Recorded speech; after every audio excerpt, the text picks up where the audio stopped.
And we begin at 5 o'clock with breaking news. IMPD investigating a police shooting on Indy's east side. So this all happened just within the last hour near 30th and Arlington. Our Chase Howell is live near the scene. Chase, can you fill us in on what you know so far?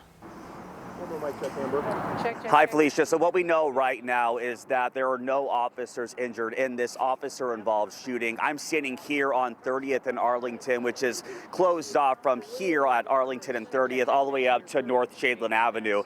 You know, I was closer earlier, but we had to come back down here for the media staging area, and we did hear a loud boom. Now, I did speak to someone who says they saw the police chase going down 30th. So again, I'm standing at 30th and Arlington, heading towards Shadeland, and he says he saw that police chase and then he heard about 10 shots. And it looks like this is all happening at a packaging plant, again, on 30th Street. Again, right down the street on Arlington and 30th, about, I would maybe say a mile from 30th in Shadeland. Again, what we know right now is that there was a officer-involved shooting.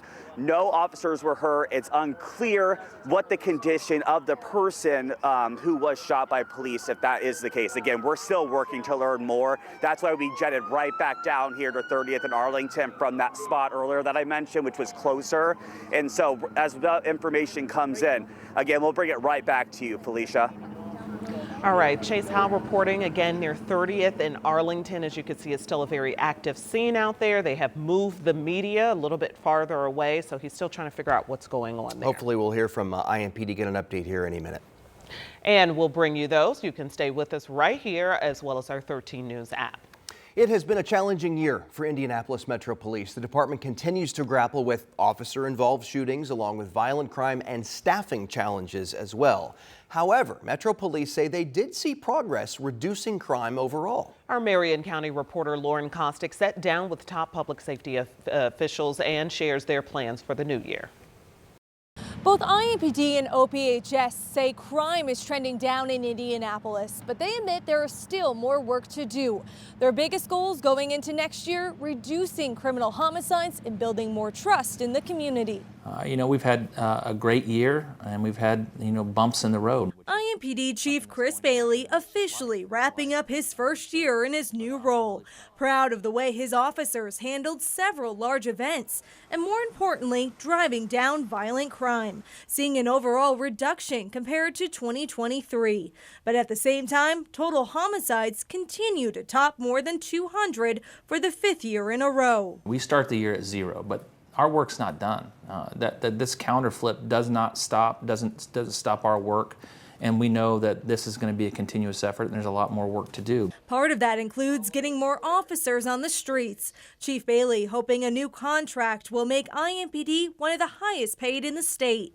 In the meantime, keeping his staff ready for the next challenge. My direction to our staff is that we have to be flexible. We have to change in the middle of the year or in the middle of the week to address whatever issues that we're facing. It's been a great year, but at the same time, we still are seeing way too many homicides. Tony Lopez oversees a team of violence interrupters and life coaches, working with those most at risk of committing or being a victim of gun violence.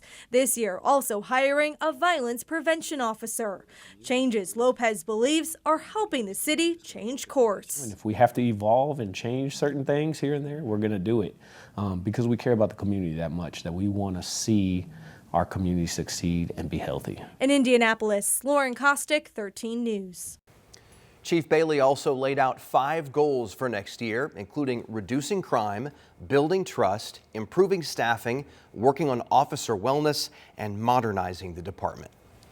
Well, tonight, an 18-year-old who was arrested following a shooting inside Castleton Square Mall is not facing charges. The 18-year-old was expected to make a court appearance today on a preliminary charge of intimidation with a deadly weapon, but the Marion County Prosecutor's Office filed a motion saying the state does not intend to file formal charges against him.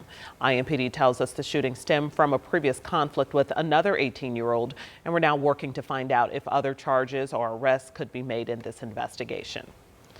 And tonight we're learning about the two men who were fatally stabbed early Sunday morning. Police say this happened at a sports lounge on North High School Road on the city's west side. Ariana Chalker spoke to the family of these victims, and she joins us now in studio. Just awful to hear. It is. And I mean, as you can imagine, this family heartbroken. They have to bury two loved ones just after Christmas. One family member tells me Tyler Amos and TJ Walker are cousins who always loved hanging out with each other.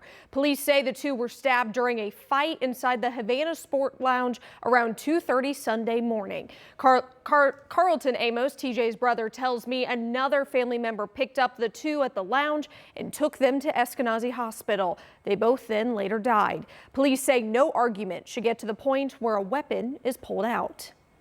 It's a loss of life and it's disturbing. It's horrifying for a family to lose a family member, and especially in such a tragic way. And we want to bring these victims justice. So again, cooperation from the community coming forward so that we can work with the Marion County Prosecutor's Office and bring that family justice. Right now, there are no suspects in this stabbing. Now, coming up at 6, you'll hear from Carlton in their plea for the one who did this just to come forward and bring justice to their family. Okay, a family impacted. Double time. Thank you. Tonight, Metro Police are investigating a weekend shooting that left a teenager hurt on the city's west side. That teen is expected to recover. Authorities say the shooting came after an argument Saturday night on the west side near South Lyndhurst Drive and Plainfield Ave. Police say the victim was walking down the street when he got into a fight with someone in a car. That's when they say someone inside the car shot at the victim. IMPD is asking anyone with information to contact police. We've got a traffic alert for you now. Drivers on Indy's northeast side could see some changes to a major construction project starting this week. And it's part of an effort to keep workers safe while on the job. So here's a look at 465 at East 71st Street. It's just one stretch of the highway under construction as part of what's known as the Clear Path Project. Starting this week, NDOT's Worksite Control Pilot Program will be implemented in these areas. And here's how they work. Cameras near the construction zones will record the speed of passing vehicles. If a car is going more than 11 miles per hour over the posted speed limit, the system will then take a picture of the license plate.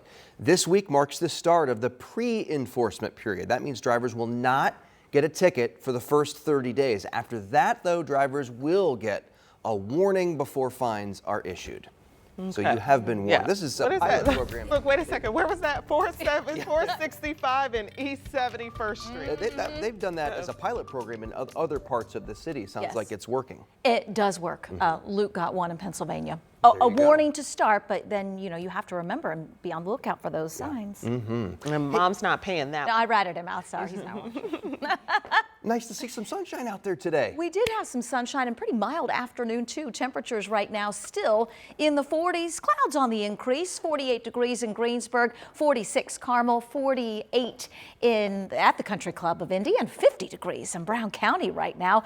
We do have a little bit of rain starting to move our way. Nothing locally on radar, but we've got a few showers across the western sections of Illinois. The heavier rain across parts of Iowa, all of this set to move our way. It just won't be early this evening. So out and about, relatively mild. We'll stick with mainly cloudy skies and in the 40s, increasing rain chances after 9 o'clock. All right, thank you, Angela. And you can track the lingering rain chances and the cool down, the big cool down on the way with the WTHR weather app. You can check the interactive radar, an hour-by-hour forecast, and of course our weather blog anytime. It is a free download in your app store.